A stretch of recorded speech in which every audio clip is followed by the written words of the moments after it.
اور آج ہم دیکھیں کہ ہمارے اندر یہ حوصلہ ہے کہ اپنے سے نیچے والے میں اگر صلاحیتیں ہوں تو ہم اس کو اپریشیٹ کر کے اوپر لے آئیں؟ نہیں، ہم تو حسد کی آگ میں جلتے ہیں اور ہم کوشش کرتے ہیں کہ یہ نیچے والا دب کے رہے اور یہ کبھی اوپر نہ آئے۔ اسی وجہ سے ہمارے معاشرے کے اندر ادارے تباہ ہو گئے، ہمارے سکولز انسٹیٹیوٹس جو ہیں وہ تباہ ہو جاتے ہیں کہ جو صلاحیتوں والا وہ نیچے دب جاتا ہے اور لوگ حسد کی وجہ سے اسے اوپر نہیں آنے دیتے۔ میں نے اپنے بچپن کے اندر جو ہے وہ ایک مدرسے کو اجڑتے ہوئے دیکھا ہے، اور اس کی بنیادی ایک وجہ یہی تھی کہ جو بڑے اساتذہ وہاں پر موجود تھے، اللہ نے ایک نوجوان کو جو 30 سال کی عمر کے تھے تو ان کو علم کا نور بھی دیا، زہد و تقوی بھی رب نے ان کو عطا کیا، اور الحمدللہ وہ مفتی بھی بن گئے، حافظ قرآن بھی تھے، قاری قرآن بھی تھے۔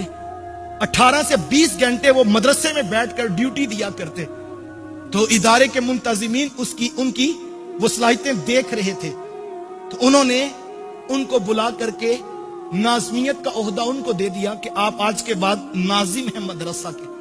تو یہ تو خوشی کی بات تھی، اور طلباء میں خوشی کی لہر دوڑ گئی کہ ایک باصلاحیت شخص جو ہے وہ اس کو ناظم بنا دیا گیا، اور یقیناً اب تعلیم بھی اچھی ہوگی، تربیت بھی اچھی ہوگی، ماحول بھی مدرسے کا ٹھیک ہوگا۔ لیکن بڑے اساتذہ کو یہ بات ہضم نہ ہوتی تھی، وہ کہتے تھے یہ کیسے ہو سکتا ہے کہ ہم 50 سال کے پڑھے ہوئے اور یہ کل ہم سے پڑھ کے ہمارے اوپر ناظم بنا دیا گیا۔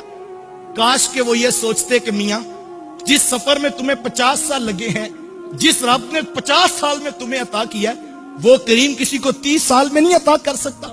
تو یہ تو دیکھنا چاہیے تھا کہ مشن کو کس سے فائدہ ہے اور ادارے کو کس سے فائدہ ہے۔ کاش کہ ہم نیچے والوں کو اوپر لانے کا مزاج رکھتے۔ دیکھیے ہر شخص کے مقدر کو اللہ نے لکھ دیا، اور بڑی خوبصورت بات کسی دانشور نے کی اور بڑا مجھے خوبصورت لگا ان کا یہ جملہ۔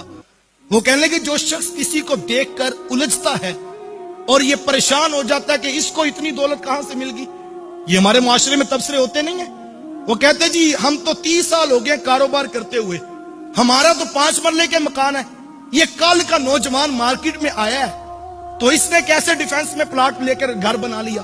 اور میاں پلاٹ جو ہے وہ نوکریوں سے تو نہیں ملتے، پلاٹ جو ہے وہ کاروبار سے تو نہیں ملتے، پلاٹ تو بندہ 120 دن کا ماں کے پیٹ میں ہوتا ہے، ایک فرشتہ آتا ہے اس کے حصے کے سارے پلاٹ لکھ کے چلا جاتا ہے۔ تو جس رب نے لکھے ہیں اس نے تو عطا کرنے ہیں۔ تو کسی کا سفر 50 سال میں، کسی کا 60 سال میں، کسی کا 30 سال میں، ہم الجھ جاتے ہیں۔ کاش کہ ہم اس پر غور کریں کہ یہ کتنا بڑا مرض ہے۔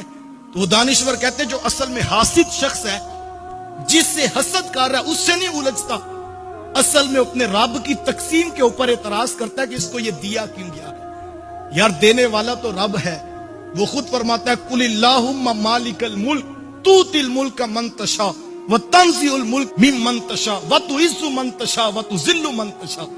وہ کہتا ہے وہ اللہ ہے، وہ جس کو چاہتا ہے سلطنت عطا کرتا ہے اور جس کو چاہتا ہے عزتیں عطا کرتا ہے، جس سے چاہتا ہے عزتیں چھین لیتا ہے۔